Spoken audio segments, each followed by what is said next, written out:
यहाँ पर आप लोगों को जो भी यहाँ पर गांव गरीब तबके के लोग हैं उनको बहुत अच्छी हमें सेवा का मौका दें। हम लोग सेवा करने के लिए भी यहाँ पर बैठे हैं। हम लोग नया ओपनिंग करें ताकि हम लोग यहाँ पर जितने भी लोग हैं सभी को अच्छी सेवा प्रदान कर पाएँ, इसलिए इस मैक्स हॉस्पिटल का इनॉग्रेशन किया जा रहा है। क्या क्या चीज़ का सुविधा उपलब्ध है यहाँ पर?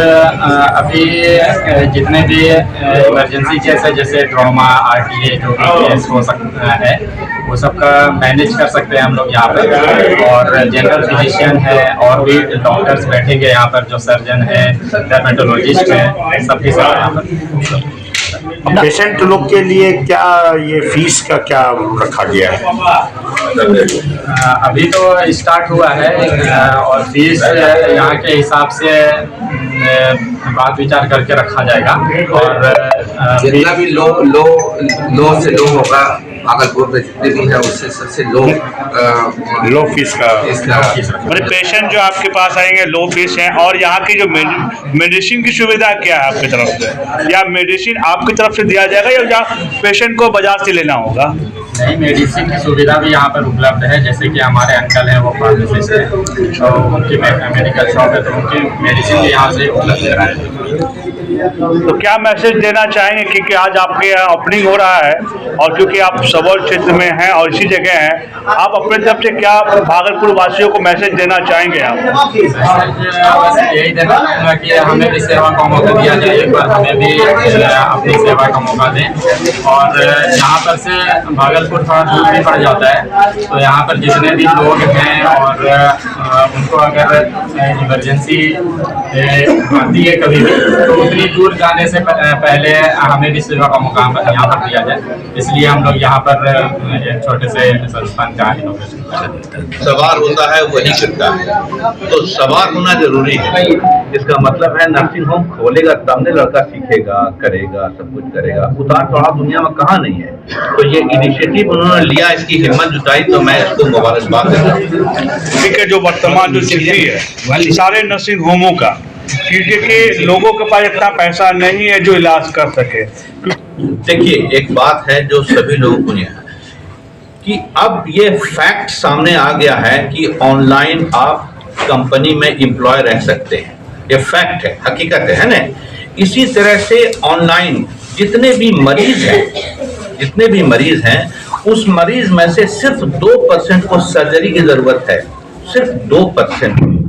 रेस्ट 98% को अगर आपने ढंग से दिखा दिया, ढंग से बात करा दिया, ऑब्जर्व करा दिया, तो उसका इलाज ऑनलाइन हो सकता है। इसीलिए सरकार ने ऑनलाइन कंसल्टेशन का प्रपोजल रखा है। अब ये अर्ली स्टेज में है, सेमी मैच्योरिटी स्टेज में है, और मैच्योरिटी स्टेज में आते आते थोड़ा समय लगेगा।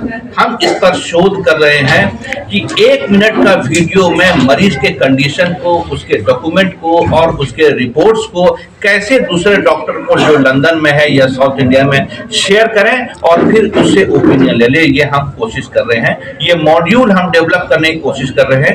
और मैं बार बार बोल रहा हूँ, future lies in nowadays online consultation. इस हॉस्पिटल में क्या क्या फैसिलिटीज है?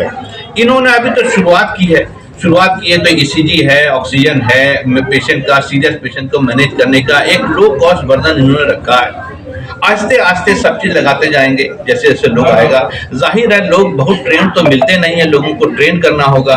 और यहाँ पर जो हमारे यहाँ नर्सिंग कॉलेजेस जो आए हैं, उस नर्सिंग कॉलेज का हालत यह है कि वो डिग्री थमा करके चला दिया और बउआ रहा चारों तरफ कि हमको अब काम करें दीजिएगा, अरे मैं जानबे नहीं करता ना, अंग्रेजी उसका अच्छा है। तो इस कंडीशन में भाई साहब ये बहुत प्रैक्टिकल प्रॉब्लम हो रहा है कि हम कोई बड़ी चीज को अगर शुरू करेंगे तो उसको चलाने वाला है ही नहीं। बहुत बड़ी इंजन ले आए हैं और ड्राइवर है ये नहीं, और जाहिल है वो क्या उसको ठीक करेगा, समझिए चीज को।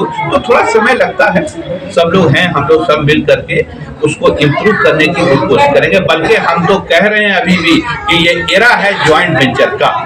जब बड़ी बड़ी कंपनियां ज्वाइंट वेंचर कर रही है तो हॉस्पिटल आपस में क्यों नहीं ज्वाइंट वेंचर करेगा? टेक्निकल क्यों नहीं ज्वाइंट वेंचर करेगा? करना चाहिए। क्वेश्चन और सर, संस्थान हो, इंस्टीट्यूशन हो या हॉस्पिटल हो, जब ओपनिंग होता है तो लोग एक जमीनी बात करते हैं कि हाँ हमें सुविधा जो है हम सस्ते में उपलब्ध कराएंगे।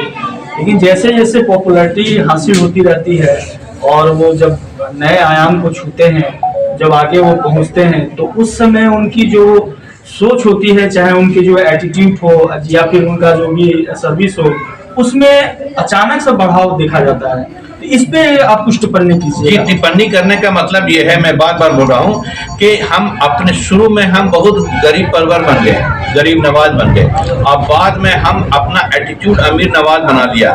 तो याद रखिए, यही कारण तो बिहार में कोई अस्पताल नाम नहीं कमा सका। और नाम एक ही अस्पताल है, नाम बदल बदल के हम उसको रख रहे हैं। कभी हम उसको न्यूटिया रख रहे हैं, कभी हम उसको मगध अस्पताल, कभी गंगा अस्पताल, कभी जमुना अस्पताल। भैया मेरे क्यों रख रहे हैं कि अस्पताल के अंदर मिसमैनेजमेंट और इस तरह की हरकत करने के कारण जब आफत आई तो हमने नाम ही बदल दिया अस्पताल का। तो क्या समझते हैं कि लबादा ओढ़ने से क्या इंसान बदल जाएगा? नहीं, भागलपुर नहीं बोल रहा हूं मैं, बिहार की बात बोल रहा हूं कि बिहार में एक अस्पताल भी अपना नाम इतना कमा लिया हो जहां पर कॉन्फिडेंस के साथ आप जा सके। तो मुझे बताइए, एक भी नहीं है सर। शहर के अनुभवी डॉक्टर, आप क्या संदेश, इनको क्या टिप्स देना चाहेंगे आप? हम एक ही टिप देना कि ईमानदारी से काम कीजिए और मार्केट सर्वे जरूर कीजिए। मार्केट की हालत क्या है, लोग कैसे हैं, कौन जेनरे आपके पास आ रहा है, अगर उसको देख के आप काम कीजिएगा ईमानदारी से। तो मैं बार बार गुलाब कभी नहीं बोला ये फलाने आओ हमको सूंघो। आप सीनियर मोस्ट डॉक्टर हैं और डॉक्टर का बिहेव जो है पेशेंट से कम्युनिकेशन गैप नहीं होना चाहिए। बात कम्युनिकेशन की कैसा है उसके लिए होना चाहिए। अच्छा, इंसान को ट्रेनिंग जरूर लेनी चाहिए बार बार कि कैसे कम्युनिकेट करे। कम्युनिकेशन जो है ना एक बहुत बड़ी चीज है।